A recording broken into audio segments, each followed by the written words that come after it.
In today's video, I'm going to show you how to get an access token in a Shopify app or extension.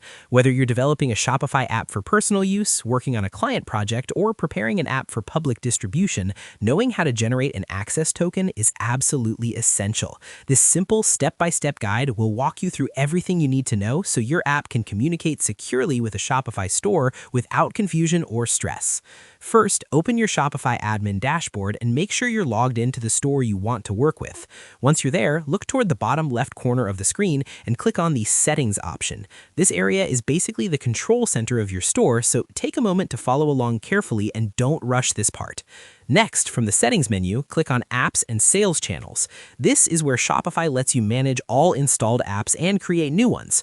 From here, choose the option to create a custom app, sometimes referred to as a legacy custom app.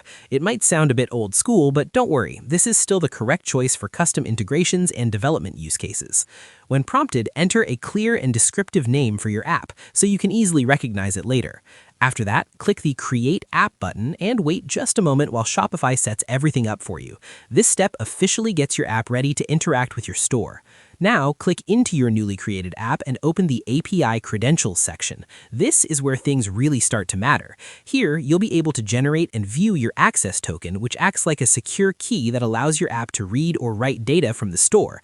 Make sure you grant only the permissions your app actually needs. This helps keep everything safe and secure.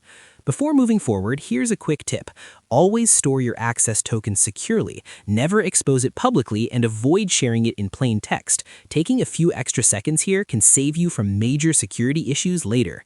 Once everything is set up, your app can now communicate with Shopify smoothly and securely without interruptions. And that's all there is to it. By following these simple steps, you'll be able to generate an access token for your Shopify app or extension with confidence and ease. Thanks for watching, and I hope this tutorial helped you out. If it did, feel free to share it with another developer. Why not make their Shopify journey easier too?